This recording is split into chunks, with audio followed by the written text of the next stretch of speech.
Alhamdulillah nahmaduhu wa nasta'inu wa nastaghfiruh. A'udzu billahi min syururi anfusina wa min sayyiati a'malina. May yahdihillahu fala mudilla lahu wa yudlil fala hadiya lahu. Asyhadu an la ilaha illallah wa la syarika lahu. Asyhadu anna Muhammadan abduhu wa rasuluh. Ya ayyuhalladzina amanu taqullaha haqqa tuqatih wa la tamutunna illa wa antum muslimun. Ya ayuhan nasu taqu rabbakum alladzi khalaqakum min nafsin wahidah wa khalaqa minha zawjaha wa batha minhuma rijalan katsiran wa nisaa'a wattaqullaha alladzi tasaaluna bihi wal arham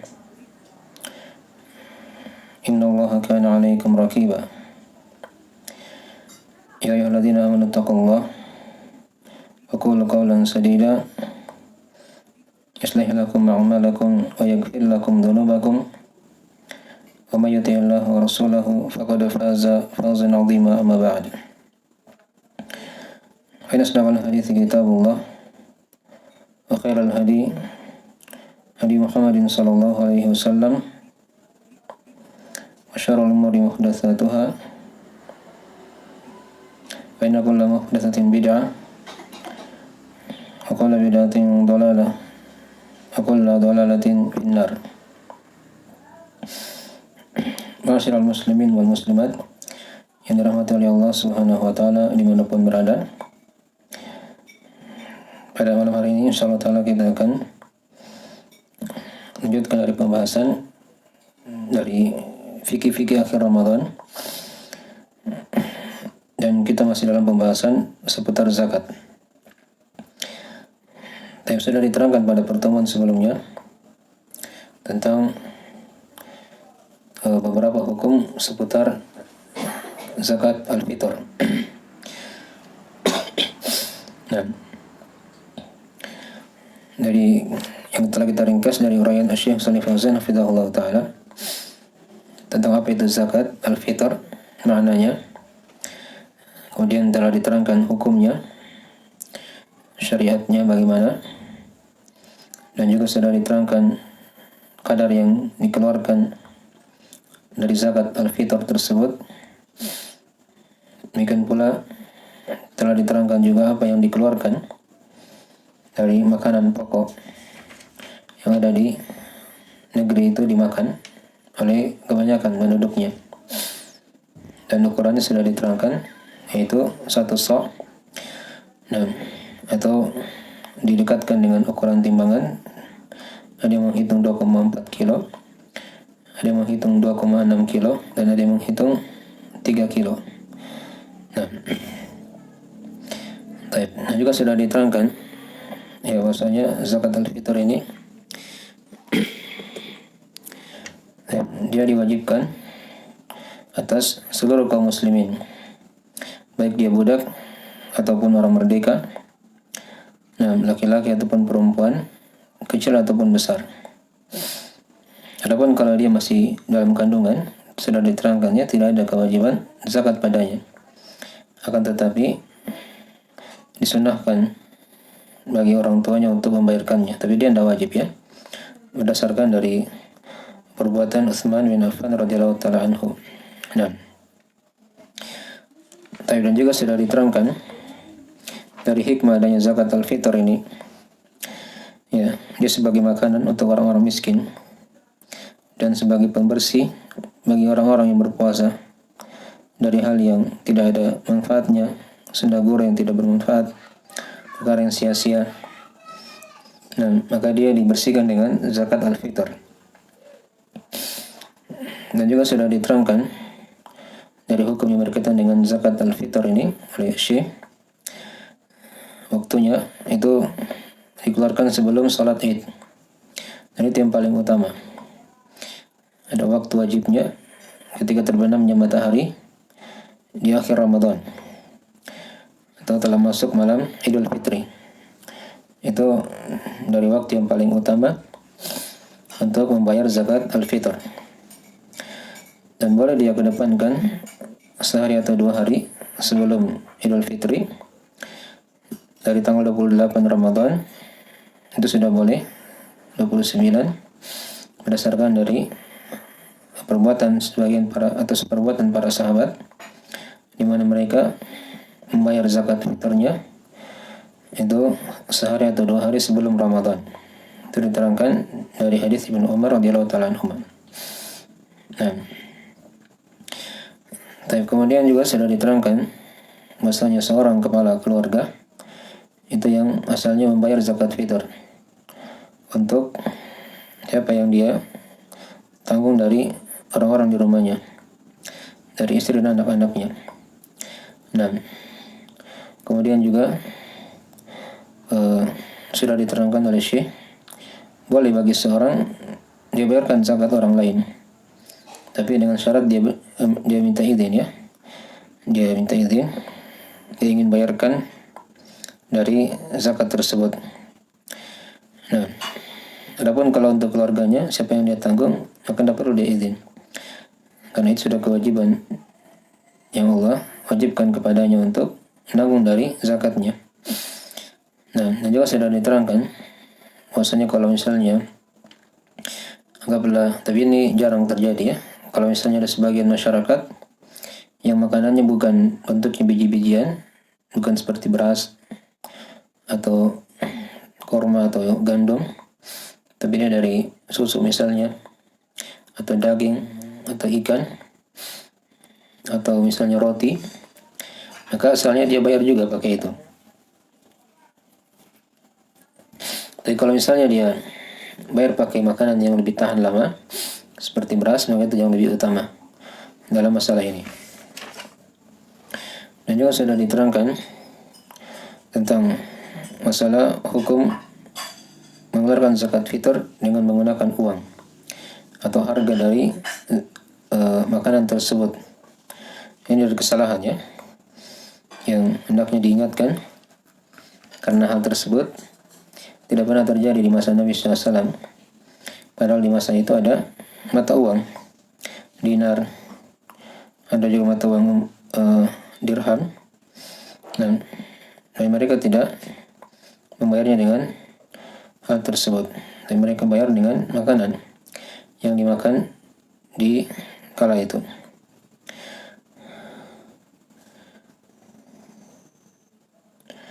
Baik. Kemudian juga dia, dan ini dari kesalahan-kesalahannya yang hendaknya diingatkan dari hal yang terjadi ketika pembayaran zakat. Dan tema kita pada malam hari ini, kita akan bahas sebagian dari beberapa kesalahan dan juga ada adab-adab bagi orang yang ingin membayar zakat atau pada pembayaran zakat tersebut. Ini mencakup zakat fitr ataupun zakat harta secara umum. Nah, dan juga sudah diterangkan bahwasanya seorang yang ingin mengeluarkan zakat fitr itu dia terpenuhi syarat-syaratnya. Nah, dia muslim, kemudian dia punya kemampuan, ada beras yang dia atau makanan yang dia ingin bayar. Kalau di malam hari dari Idul Fitri itu ada makanan, ada kelebihan makanan yang dia punya. Adapun kalau tidak ada kelebihan, maka dia wajib diberikan zakat al-fitr dan tidak wajib atasnya untuk membayar zakat. Nah, kemudian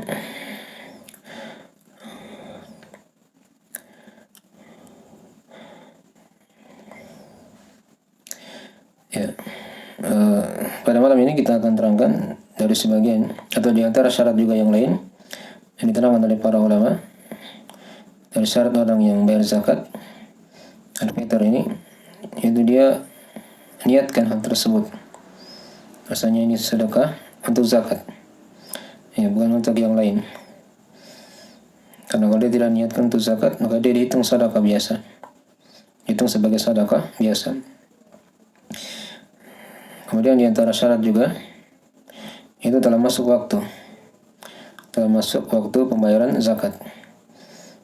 Yang sudah diterangkan waktu dari pembayaran zakat al-fitr itu ada 3 macam. Ada yang dikatakan waktu bolehnya, itu dia sudah boleh bayar tanggal 28 sampai 29. Kalau bulan Ramadan sampai 30 hari, berarti sampai tanggal 30 juga. Nah, Adapun kalau waktu wajibnya, kalau terbenamnya matahari, waktu yang disunahkan tatkala di pagi hari sebelum ditegakkannya salat Id. Nah, mungkin dari waktu-waktu kapan dia bayar, sebelum waktunya atau setelah waktunya, maka dia tidak dianggap sebagai zakat al-fitr. Nah, baik. Jadi dari pokok-pokok pembahasan tentang masalah zakat al-fitr ini. Dan asalnya zakat al-fitr itu dia diserahkan kepada fakir miskin yang ada di daerah tersebut. Tidak dipindahkan ke tempat lain kecuali kalau ada hajat, keperluan. Nah, misalnya jika di tempat itu sudah ada yang mencukupi dari orang yang memberikan zakat, maka dia boleh pindah ke tempat yang lain. Apalagi kalau di sana misalnya masih ada yang membutuhkan untuk diberi zakat. Demikian pula kalau misalnya di tempat lain itu ada keluarganya yang dia tidak tanggung nafkahnya, maka itu juga dari hal yang maslahat dipindahkan ke tempat yang lain. Nah, agar dia dapat dua pahala, pahala menyambung silaturahim dan pahala zakat.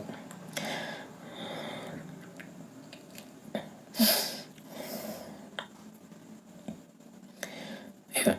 Kemudian di sini kita akan terangkan sebagian kesalahan-kesalahan yang terjadi pada orang-orang yang membayar zakat ini. Tapi kita lakukan dulu zakat fitur ya, zakat al-fitr. Sudah disinggung kemarin dari kesalahan yang ada, yaitu dia bayar zakat pakai uang. Ini kesalahan ya. Nah, kalau dia pernah bayar pakai uang, dia ulangi zakatnya. Nah, karena itu dari hal yang tidak sah. Kecuali kalau misalnya orang yang dititipi uang tersebut, dia belikan beras, dititip uang untuk dibelikan beras, maka itu dari hal yang dibolehkan. Nah, karena yang sampai di fakir miskin adalah beras atau makanan pokok yang dimakan di situ. Nah, kalau dia bayar pakai uang dan sampai di fakir miskin juga uang, maka itu adalah hal yang tidak diperbolehkan dan dia tidak dianggap sebagai zakat. Dan sudah diterangkan pada pertemuan sebelumnya, bahwasanya yang diwajibkan zakat fitur di situ atau golongan orang-orang yang menerima zakat itu ada silang pendapat di kalangan ulama. Nah, dan yang lebih hati-hatinya ketika dia ingin memilih pendapat bahwasanya dia hanya diberikan kepada fakir dan miskin, maka itu lebih utama. Ya, itu yang dikatakan oleh Ibnu Taimiyah, Syekh Ibnu Utsaimin, dan para ulama di masa kini. Ya. Kemudian sekarang itu kesalahan yang pertama ya. Di antara kesalahan dalam pembayaran zakat al-fitr. Kemudian juga di antara kesalahan juga yang ada di masyarakat. Nah, ketika dia bayar zakat, dia tidak niatkan itu merupakan zakat. Hanya kasih saja begitu. Maka itu tidak dianggap sebagai zakat. Harus dia niatkannya ini adalah zakat. Nah, agar dia berlepas dari hal tersebut, terangkat kewajibannya. Nah, itu kesalahan juga. Kemudian kesalahan yang lain lagi, kesalahan yang ketiga dari apa yang ada di masyarakat saat pembayaran zakat, yaitu ada niat-niat khusus yang diucapkan di lisan. Nah, ketika penyerahan zakat dan seterusnya, itu kita lihat ya sebagian para imam di masjid ada bacaan-bacaan khusus. Itu tidak ada ya syariat seperti itu. Yang ada itu hanya doa saja. Dan hanya berdoa atau disunahkan bagi siapa yang menerima zakat dia doakan. Nah, itu diterangkan dalam ayat Al-Quranul Karim surah Taubah. khudh min amwalihim sadaqatan tutahhiruhum wa tuzakkihim biha wa shalli 'alaihim. Ambillah dari harta-harta mereka sedekah yang mensucikan mereka dan membersihkan mereka, dan doakanlah mereka. Dan doanya tidak dipatok ya, harus doa khusus. Dia doakan kebaikan dan agar diberkahi harta tersebut.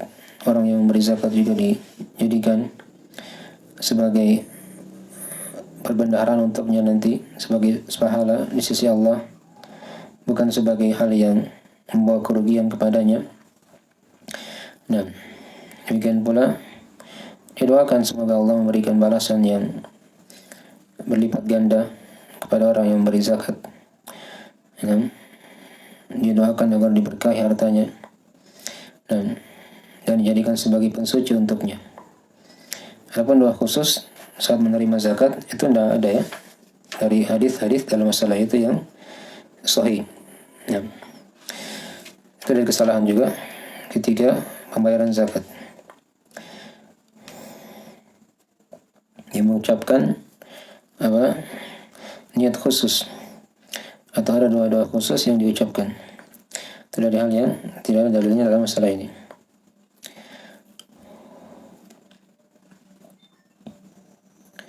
Ada juga yang membacakan surah Al-Fatihah atau dibacakan di sebagian ayat-ayat Al-Quranul Karim. Itu dari hal yang tidak ada dalilnya dalam hal tersebut. Dan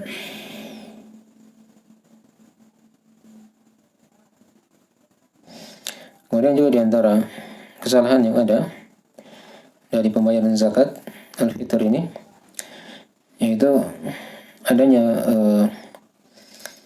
pembagian zakat sebelum tiba waktu hal yang dibolehkan untuk membayar zakat.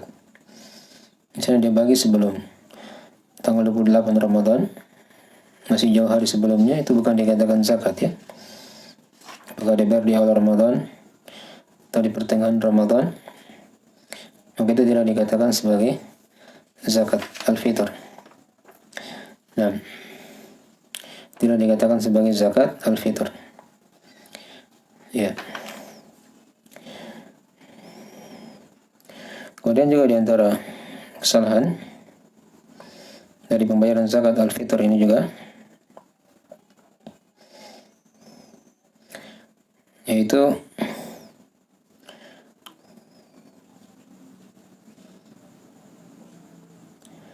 dia memberi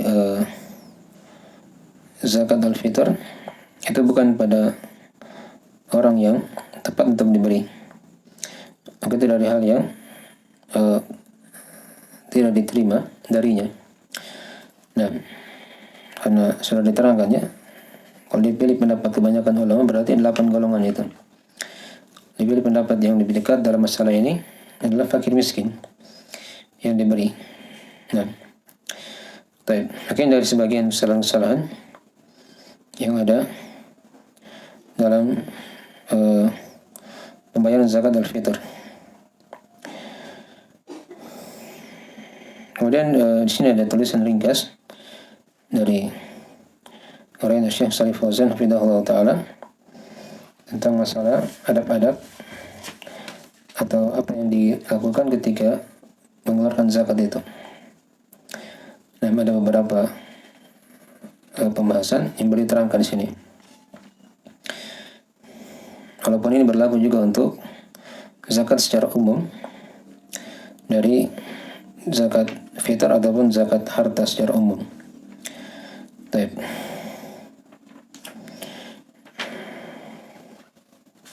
Dan kita ringkas dari pembahasan beliau dalam masalah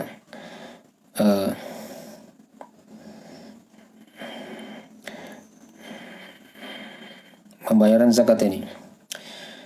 Walaupun sebagian pembahasan sudah kita bahas ya pada pertemuan sebelumnya di pertemuan yang lain. Ya.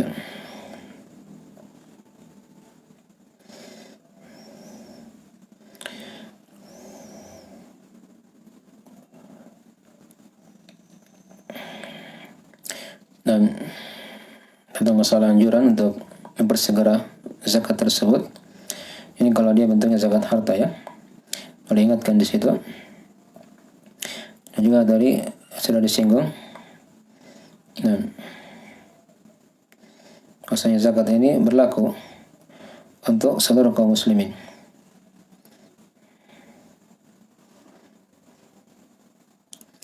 Ya. Adapun zakat harta, jika telah masuk waktunya, maka dipersegera. Itu dari hal yang lebih utama. Dan juga diterangkan juga ketika dia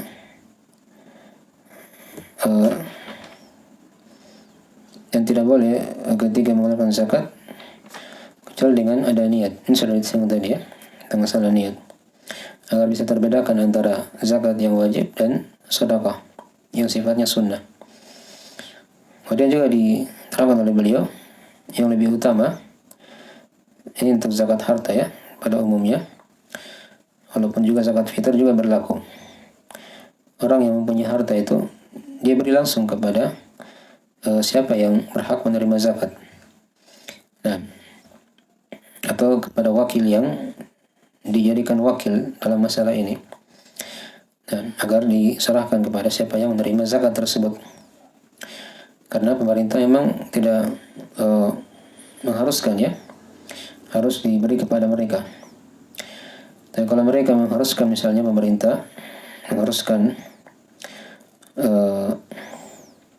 harus zakat tersebut diberi kepada mereka, maka hendaknya yang mempunyai harta tadi itu memberi zakat kepada pemerintah. Nah, badan amil yang ditunjuk oleh pemerintah dalam masalah ini. Tapi kalau Indonesia itu tidak diwajibkan ya, atau Indonesia itu dia untuk negara kita ya, pemerintah tidak mengharuskan pembayaran zakat lewat mereka. Ya, artinya boleh kita berikan langsung kepada fakir miskin atau siapa yang kita lihat dari orang-orang yang berhak untuk menerima zakat. Nah, kemudian juga diterangkan dari adab juga yang lain. Nah, disunahkan untuk mendoakan orang yang membayar zakat itu. Tapi dia doanya doa umum ya, tidak dipatok. Di sini boleh bawakan beberapa doa seperti Allahumma ja'alha mughniman wa la taj'alha maghraman. Maghnaman wa la taj'alha maghraman. Allahumma ja'alha maghnaman wa la taj'alha maghraman. Ya Allah, jadikanlah zakat tersebut sebagai ghanimah untuknya, ya, harta yang manfaat yang banyak, dan jangan dia jadikan sebagai hal yang merugikan. Dan juga akan contoh doa juga oleh situ, yaitu ajarakallahu fima a'taita wa barakalaka fima abqaita wa ja'alahu laka tahuran. Dan semoga Allah memberi kamu pahala pada apa yang kau beri, dan juga semoga Allah memberkahi untukmu apa yang kau telah bayarkan, dan semoga Allah menjadikan untukmu hal tersebut sebagai pensuci. Nah, bagian dari hal-hal yang disunahkan ya, berdasarkan ayat yang sudah kita bacakan tadi, khudh min amwalihim shadaqatan tutahhiruhum wa tuzakkihim biha wa shalli alaihim, dan doakanlah mereka. Dan juga Nabi SAW pernah ketika dibawakan zakat oleh keluarga Ibn Abi Aufa, maka Nabi SAW ketika itu mendoakan Allahumma shalli alaihim, ya, dalam riwayat Bukhari Muslim, ya Allah berikanlah salawat kepada mereka. Nah, kebaikan dan penjagaan dari Allah Subhanahu wa taala.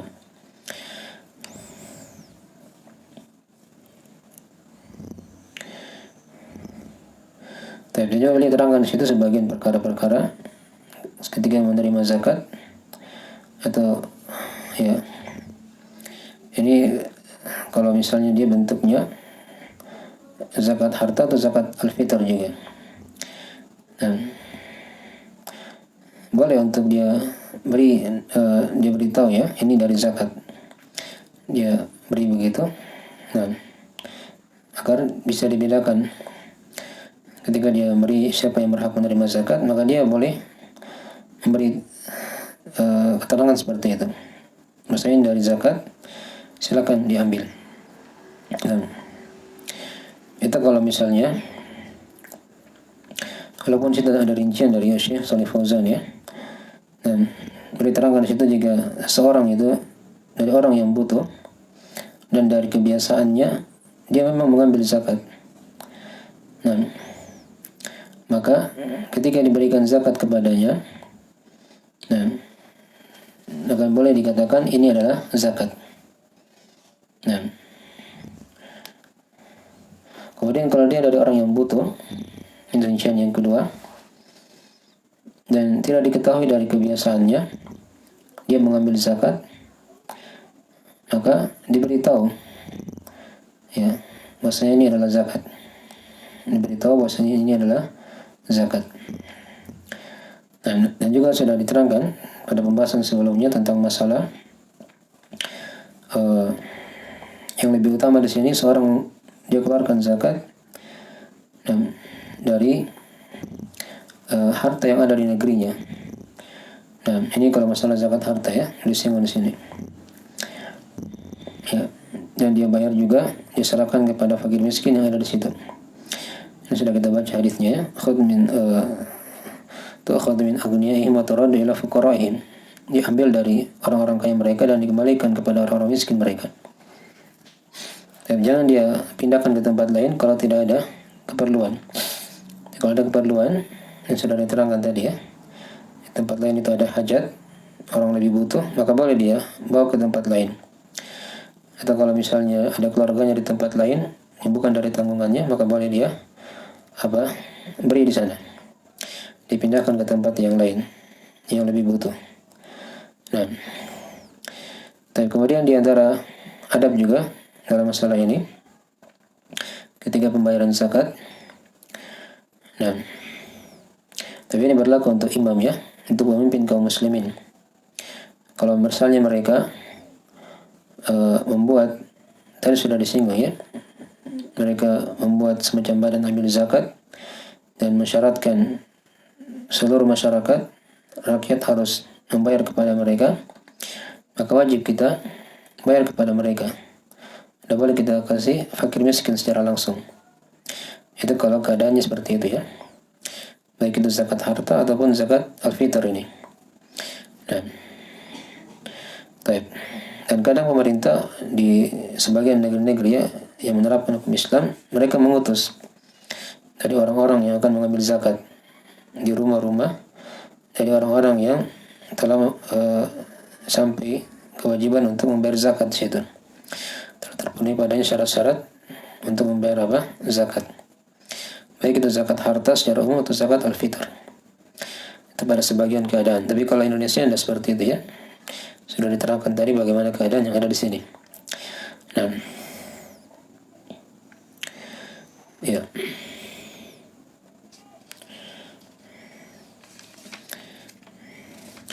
Tapi kemudian beliau terangkan juga di sebagian pembahasan tentang masalah ini, ya, tentang dari adab yang harusnya kita perhatikan.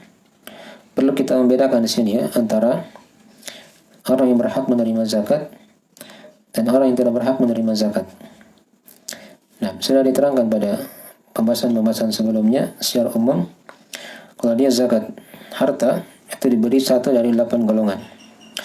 Diterangkan di surah Taubah ya, innamas shadaqatu lil fuqara'i wal masakini wal 'amilina 'alaiha wal mu'allafati qulubihim wa fir riqabi wal gharimina wa fi sabilillahi wa binis sabil faridatan minallah wallahu alimun hakim. Nah, semuanya sedekah itu untuk fakir dan miskin. Al-amilina 'alaiha, untuk amil atasnya. Kemudian orang-orang yang ditaklif hatinya baru masuk Islam, atau dia orang kafir yang diharapkan masuk Islam. Dan juga orang yang dalam perbudakan, nah, yang berhutang, dan juga orang yang berperang di jalan Allah, serta orang yang terputus dari perjalanan yang dia bisa kembali ke negerinya. Ini 8 golongan ya, kalau dia bentuknya zakat harta. Adapun zakat fitrah sudah diterangkan ya, dari pendapat yang lebih dekat dalam masalah ini, lebih hati-hati. Dia hendaknya berikan saja kepada orang-orang fakir atau miskin. Nah,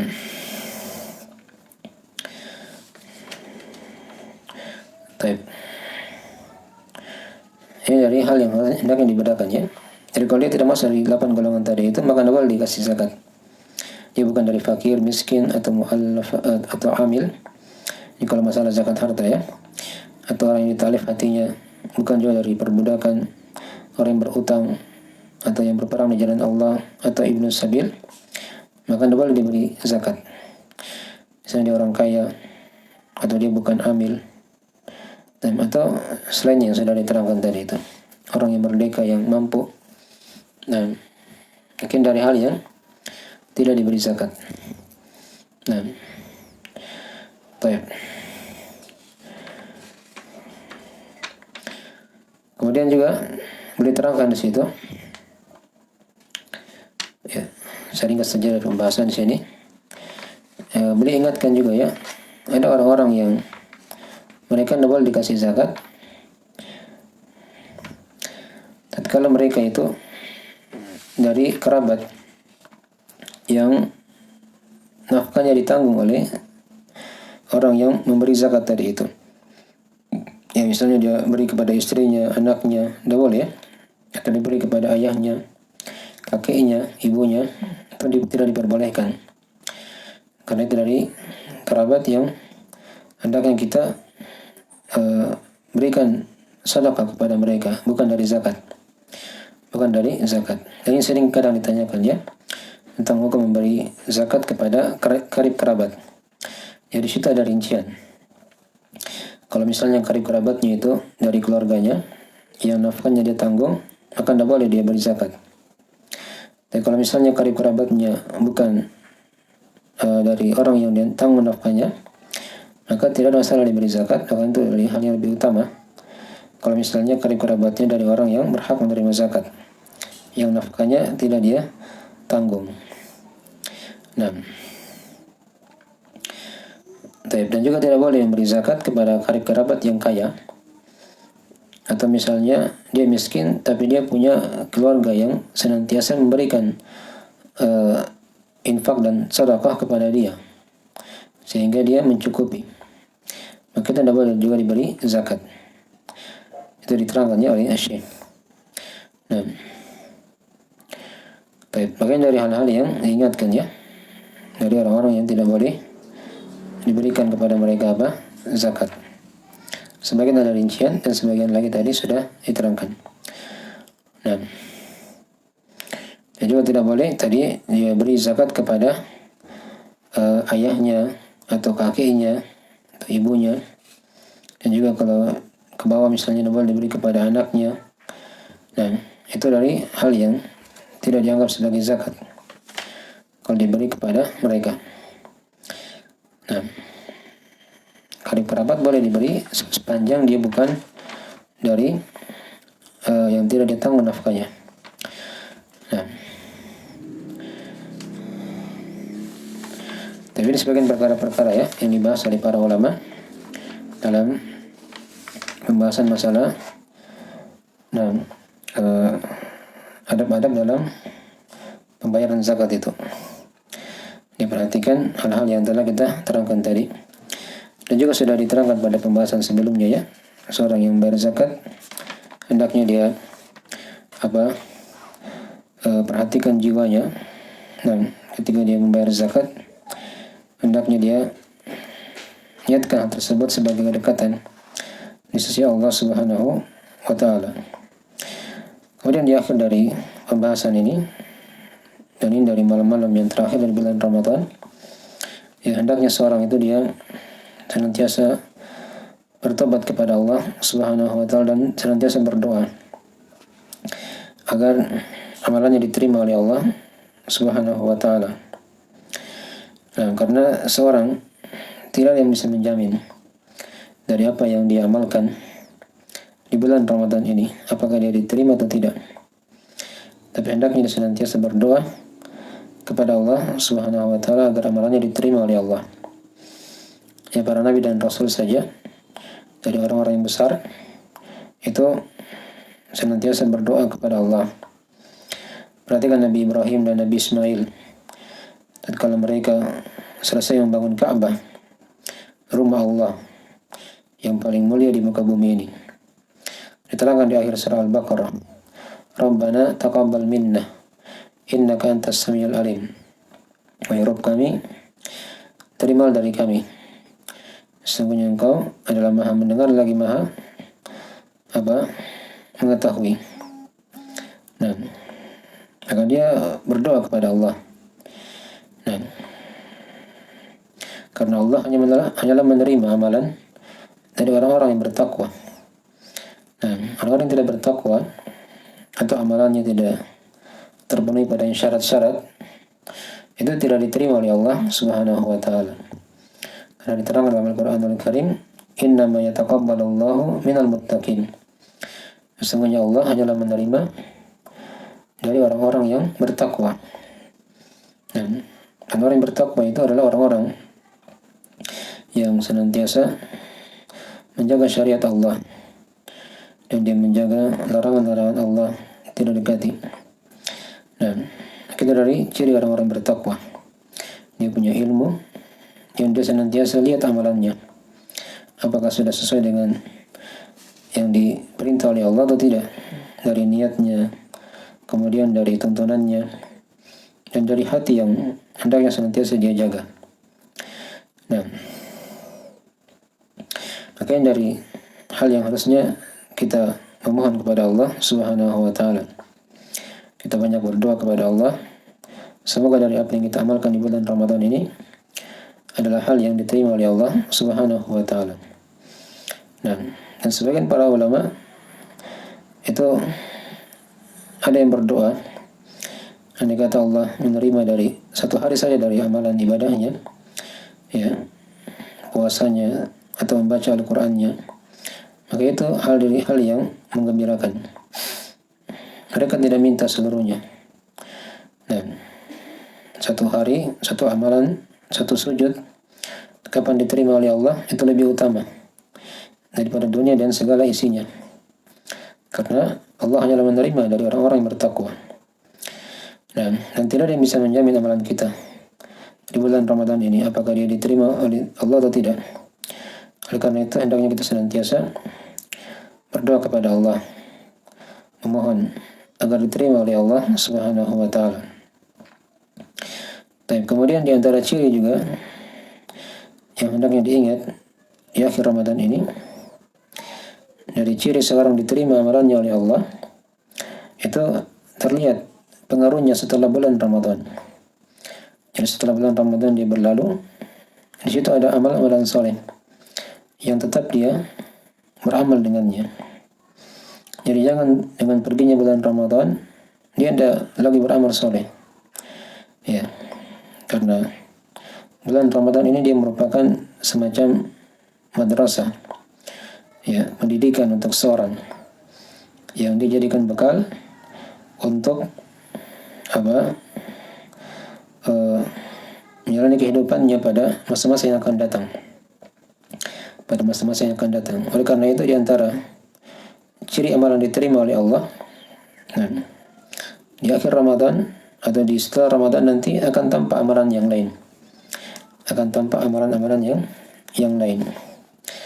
Nah, jadi kalau misalnya setelah bulan Ramadan berakhir dia kembali lagi kepada dosa dan maksiat, maka itu diantara ciri amalan yang tidak diterima oleh Allah Subhanahu wa taala. Nah, makanya dari hal yang harusnya kita senantiasa jaga, istiqomahan ibadah itu hanya bukan di bulan Ramadan, tapi terus berjalan. Dan umur itu bukan hanya di bulan Ramadan saja. Waktu untuk beramal bukan hanya di bulan Ramadan, ya. Dan Allah menghisap amalan kita itu bukan hanya di bulan Ramadan, tapi di seluruh waktu. Dan juga Allah memberikan ganjaran pahala serta mengancam dengan siksaan itu hanya bukan di bulan Ramadan, tapi dia berlaku untuk bulan-bulan yang lainnya. Maka jangan sampai kita seperti orang yang diterangkan dalam Al-Qur'anul Karim, Nah, wala takunu kallati naqadat ghazlaha min ba'di quwwatin ankatha. Dan jangan kamu seperti perempuan yang menenun suatu tenunan, dia sudah kuatkan, kemudian dia cerai beraikan lagi dari tenunan tersebut, dari apa yang dia tenun. Nah, setelah sebelumnya telah kuat. Nah, oleh karena itu setelah Ramadan itu banyak dari ibadah-ibadah yang menunggu kita, yang tetap hendaknya kita senantiasa komitmen di atasnya. Masih ada puasa Syawal misalnya, ya, dari puasa sunnah. Kalau dia terbiasa di bulan Ramadan dia berpuasa di selain Ramadan. Apalagi puasa Syawal itu ada keutamaan khusus. Sampai berpuasa Ramadan disusul dengan 6 hari di bulan Syawal, maka itu dari hal yang dia telah mendapatkan pahala puasa 1 tahun penuh. Nah, dan juga ada puasa-puasa yang lain dari Senin Kamis, Ayyamul Bid. Dia giatkan hal tersebut kalau sudah terbiasa di bulan Ramadan dengan berpuasa. Kemudian juga kalau dia terbiasa di bulan Ramadan membaca Al-Quran di selain Ramadan, maka jangan dia tinggalkan hal tersebut. Itu merupakan ciri dari diterima amalannya oleh Allah. Nah, kalau dia bersedekah di bulan Ramadan terbiasa, maka jangan dia tinggalkan lagi di selain bulan Ramadan. Nah, dia senantiasa berdoa kepada Allah di bulan Ramadan, memohon pengampunan Allah. Maka di luar bulan Ramadan hendaknya dia senantiasa juga seperti itu. Nah, mungkin dari hal yang harusnya diingat, ya. Dan Nabi SAW telah ingatkan ketika itu Ibnu Umar. Ya, kata Nabi, ni'mar rajul Ibnu Umar, law kana yaqumu minal lail. Nah, sebaik-baik lelaki adalah Ibnu Umar jika dia berdiri di malam hari. Nah, maka ketika dengarkan hadis ini, Ibnu Umar radhiyallahu taala anhuma tidak pernah meninggalkan salat malamnya, ya, walaupun satu malam. Sampai di peperangan beliau tetap menjaga hal tersebut. Nah, karena Nabi SAW telah bersabda seperti itu. Dan juga Nabi telah ingatkan di hadis yang lain, la takunu mithla fulan kana yaqumu minal lail thumma taraka qiyamul laila. Janganlah kamu seperti si fulan, dulunya dia salat malam, kemudian dia tinggalkan salat malamnya. Nah, di bulan Ramadan yang seorang dia terbiasa dengan salat malam, ya, salat tarawih. Di luar Ramadan kan ada salat malam, ada salat tahajud, ada witir juga tetap berlaku. Maka dia jaga perkara itu, tetap dia jaga perkara tersebut agar amalannya itu diterima oleh Allah Subhanahu wa ta'ala. Nah, makanya dari wejangan-wejangan yang hendaknya kita perhatikan di akhir Ramadan ini. Nah, semoga Allah Subhanahu wa ta'ala senantiasa menerima dari amalan soleh kita di bulan Ramadan ini yang kita amalkan baik di siang hari ataupun di malam hari, dan senantiasa memberikan berkah kepadanya. Dan juga kita mohon kepada Allah semoga senantiasa kita diberikan al-afiat, dijauhkan dari wabah penyakit. Dan juga kita mohon kepada Allah semoga Allah senantiasa memberikan kepada kita taubat yang nasuha, masukkan ke dalam surganya, dan dijauhkan dari siksaan api nerakanya. Innahu waliyudzalika wal qadir alaih. Subhanakallahumma bihamdik, asyhadu an la ilaha illa anta, astaghfiruka wa atubu ilaik. Assalamualaikum warahmatullahi wabarakatuh.